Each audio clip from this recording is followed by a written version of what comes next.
The nomination. That's it.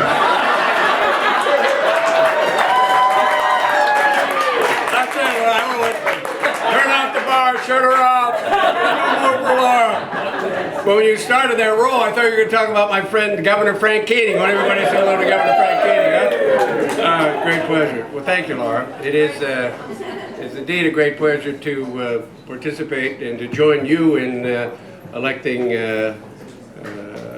Patrick. I have a great pleasure to be asked to share a few thoughts with you about his candidacy, but I feel like I'm preaching to the choir. You wouldn't be here if you weren't supporters. So what do I say that's a little different? At the end of the day, probably nothing, but you have to endure me and listen anyhow, and I thank you in advance for that. I was fascinated before Laura asked me, she asked me and I said, I want to check out the website. I have to figure out who is this gentleman? Who is this individual that you feel so strongly about? And then I saw a 24-year veteran, armor guy though. Infantry guys like me used to walk a lot, but and I saw incredible patriot, illustrious service around the world, and I said to myself, that is a perspective that is lacking in the federal government, probably in many, many different places. The executive branch, clearly. Certainly in the legislative branch. And I saw also that our mutual good friend John McCain had felt so strongly about him and talked about how important it is to have more and more veterans. And not just veterans who were a couple years in and out like I was, but those who have seen how the world has changed and how our economics, our energy policy, our foreign policy, all have taken on far more complex dimensions than they just had 10, 15, 20 years ago. I thought about him being in the military for 24 years, and I often tell people that I have a public service record that's 24 or 25 years, except I couldn't hold a job. As Laura was kind of pointing out, I've been everything from a soldier to a prosecutor to congressman and blah, blah, blah. By the way, it was 6 years, 9 months, and 5 days I was governor. Good job, by the way, think about it. But you got to get elected to this one first. I don't know about you, but my transition after 24, 25 years in public service, my difficult, well, you were an officer though, so you probably had people driving you around. Like I had people driving me around when I was governor and I was the Secretary of Homeland Security, State Police when I was governor, and as Secretary I had Secret Service. And I remember the night of my last night, the head of the Secret Service detail shook my hand and he said, "Good night and good luck." What's he talking about? And I thought, let's see, I go to start every day a meeting with the president, I get the threat list, my name's not on it, blah, blah, blah. What's a good luck? I realized what happened. I woke up the next morning, I didn't have a car. All right? How many of you have ever borrowed a car from your kids? Later that week, truth is stranger than fiction. I said, my son Tommy is a wonderful young man, a little mischievous, said, "Dad needs your car. I got to run to the mall." I got the look. You ever get the look?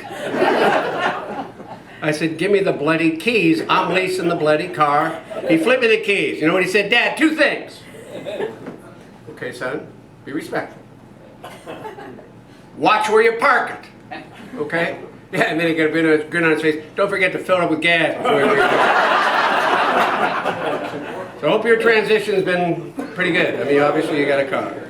But let's talk seriously for a moment, what the country needs.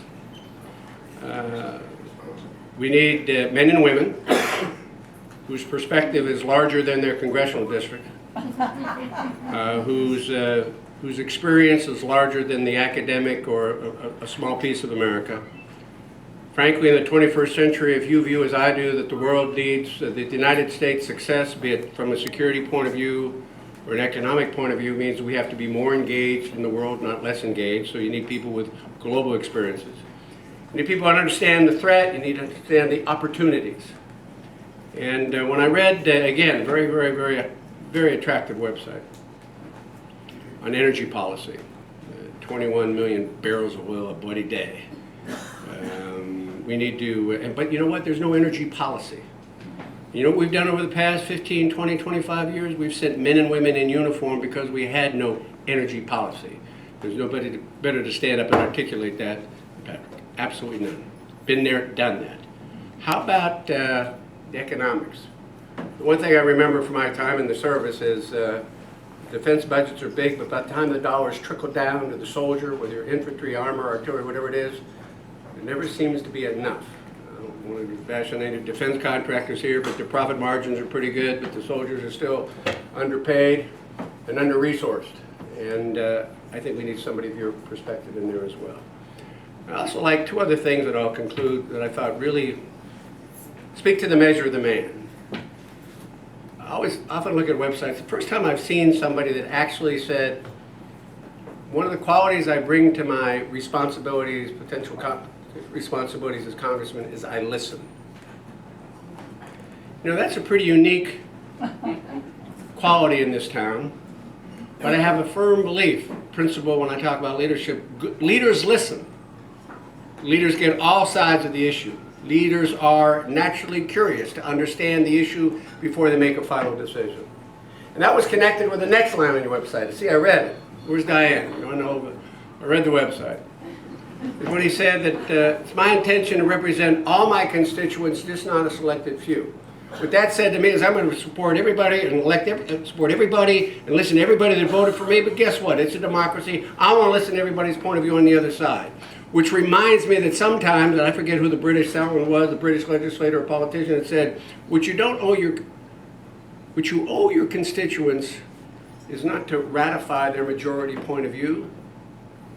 You owe your constituents your best judgment. That's what leaders do. And so you take this incredible career that he's given and life he's given to his country, and you take all the relationships he's built, the perspective that he brings, and you say to yourself, we have a fine, fine man who will be extraordinarily gifted based on his experience, will not only represent his district well, but think about the perspective he can bring to national and international issues because of the breadth and the depth of that experience. So Patrick, it's been a great pleasure for me to stand up publicly and invite. This is my club. Great, see, I'm going to put a plug in for the club. Very good. I'm willing to do that. You're going to pass that application? I'm going to tell you one other thing that I think is really important. I served with Jim Moran a long, long time ago. And I'm frankly not into politics, the demonization. There's too much of that going on. From my personal experience, Jim Moran's a pretty good guy. He and I always got along great. Played basketball down in the gym. But the 21st century shouldn't be about personalities. It should be about judgment. It should be about philosophy. It should be about the role of government. In the 21st century, we need limited government. We need frugal government. We need smart government. We need competent government. We need government that says, you know, it's like this stimulus package, which presumably you voted for. Let me ask you a question. Maybe you can explain to me because I'm going to conclude my remarks right now. Let me ask you one question. What is the mindset that says people in Washington, the federal government, can spend $1 trillion to generate economic recovery better than men, women, and families could spend $1 trillion? What's that mindset? It's wrong. Historically, it's been wrong. Futuristically, it'll be wrong. And this is a gentleman that's only going to tell him what's wrong with it. But I think he can show us the path of what's right. Great to be with you.